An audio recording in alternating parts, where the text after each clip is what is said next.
চরমোনাই জীবনে কল্পনা করে নাই, জামাত ইসলামী কখনো কল্পনা করেনি যে কখনো চরমোনাই স্টেজে উঠব।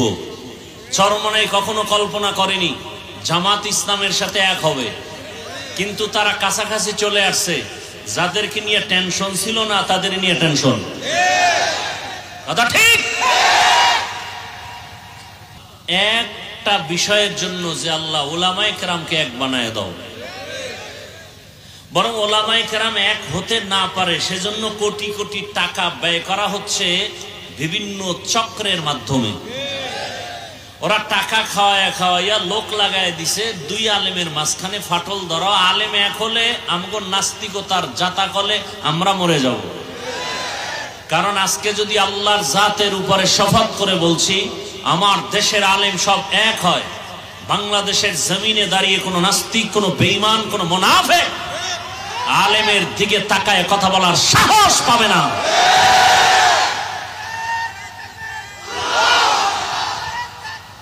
ভাইয়ের আমার, আগুন আর পানি এক হওয়ার কথা না, কথা। কিন্তু মানুষ জীবনে কল্পনা করেনি। আল্লাহ হেদায়েত দান করুন। আরো আস্তে করে বলেন, আল্লাহ হেদায়েত দান করুন। পিঠ রেডি করেন পিঠা খাওয়ার জন্য। পিঠা খাওয়ার জন্য আমরা নিজেরা দায়ী। আমরা উলামায়ে কেরাম এক না হওয়া আমাদের পতনের পূর্বাভাস। আল্লাহ হেদায়েত দান করেন।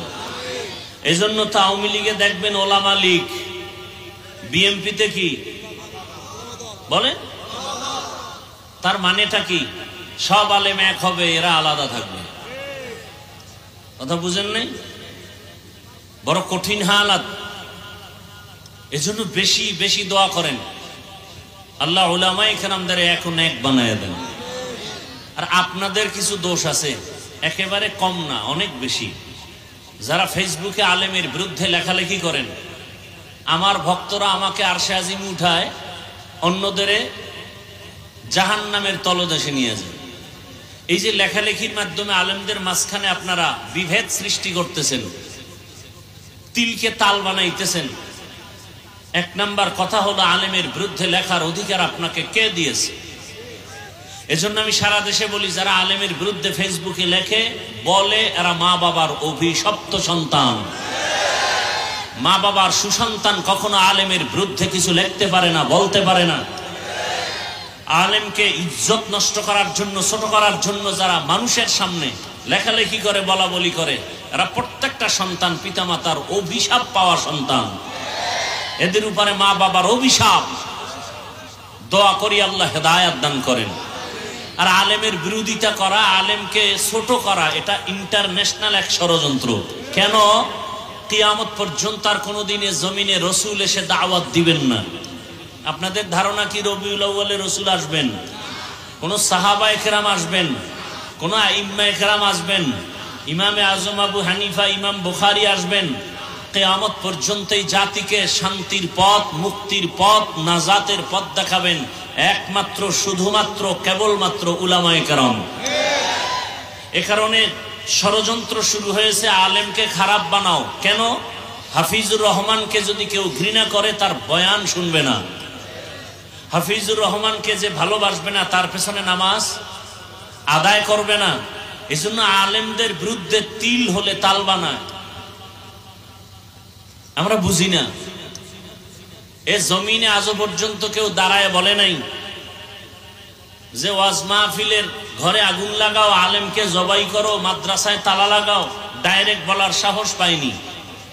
এ জমিনে এখন মক্তব নাই বললে চলে, সকালবেলার মক্তব।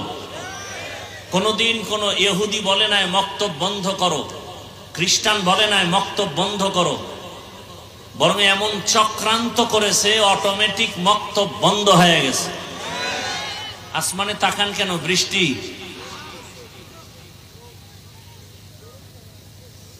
এদিকে খেয়াল করেন ভাইরা আমার, খুব কঠিন খেয়াল করেন। তাহলে মক্তব বন্ধ হয়েছে এমন কৌশল। কি কৌশল? এটা কৌশল না, আমি বলি এটাকে অপকৌশল। কৌশল না অপকৌশল? অপকৌশল। কি সে অপকৌশল? সকালবেলা বাচ্চারা মক্তবে যাবে, বহু চিন্তা ভাবনা করে সেই টাইমে স্কুলের টাইম দেওয়া হয়েছে। কি হলো ফলাফল? মুয়াজ্জিন সাহেব যখন আজান দিতে উঠবেন, আম্মাজান উঠবেন সন্তানকে কেজিতে পাঠাবার জন্য। সুবিধা কি? আসা যাওয়ার গাড়ি ফ্রি, বই ফ্রি, নাস্তা ফ্রি। কথা ঠিক? এখন সকালবেলা বাচ্চারা স্কুলে যায়, মক্তব নাই, বন্ধ করো বলা লাগেনি, অটোমেটিক মক্তব বন্ধ হয়ে আছে। আমরা অনেকে বুঝি না। আল্লাহ আমাদের সহি বুঝ দান করেন। ইনশাআল্লাহ তো বেশি বেশি কি পড়ব? দরুদ শরীফ কতবার প্রতিদিন? 300 বার। কেমনে পড়বেন 300 বার? হাত পায়ে এরকম আটকাইয়া পড়লে কি মনে রাখা যাবে? সুবিধার জন্য একটি পরামর্শ, প্রত্যেকে একটা তসবিহ কিনবেন। কি কিনবেন? কয় টাকা দাম? 20-25 টাকা, আরো বেশি দাম আছে, কম দাম আছে। একটা তসবিহ হাতে নিবেন। তসবিহ হাতে নিয়ে আমল করা, এটা সুন্নতে সাহাবা। এটা কি সুন্নতে? বলেন, এটা সুন্নতে সাহাবা। সাহাবায়ে কেরামদের সুন্নত তসবিহ পড়ে আমল করা। শুধু নিজে কিনবেন না। আমার যুবকদের কাছে দাবি, তোমার আম্মাজানকে একটা তসবিহ কিনে দিবা, তোমার ঘরের বোনকে একটি তসবিহ কিনে দিবা। তারা যত আমল করবে এর সওয়াব তোমার আমল নামায় চলে আসবে। আমার জানা মতে, তদন্ত করে আমি যতটুকু বুঝতে পেরেছি, জানতে পেরেছি, পৃথিবীতে সার্বজনীন নফল মুখের আমল, শ্রেষ্ঠ পাওয়ারফুল আমল দুইটা পেয়েছি। এর থেকে পাওয়ারফুল কোনো আমল নাই। মৌখিক নফল সার্বজনীন 1 নম্বরের আমল ইস্তেগফার, দ্বিতীয় আমল হলো দরুদের আমল। কেউ যদি 300 বার দরুদ পড়ে আর প্রতিদিন 300 বার ইস্তেগফারের আমল করে, ইস্তেগফারের পাওয়ার কত! রাত আসলে যেমন দিন থাকে না, দিন আসলে রাত থাকে না, ইস্তেগফারের আমল যারা কন্টিনিউ করবে তার আমল নামায় কোনো গুনাহ থাকবে না। দরুদ এমন পাওয়ারফুল আমল। নবীজি বলেন যে দোয়ার শুরু শেষ দরুদ নাই, ওই দরুদ আরশে আজিমে যাবে না। আমরা নিয়ত করি ইনশাআল্লাহ প্রতিদিন ইস্তেগফার 300 বার পড়ব এবং 300 বার দরুদের আমল করব।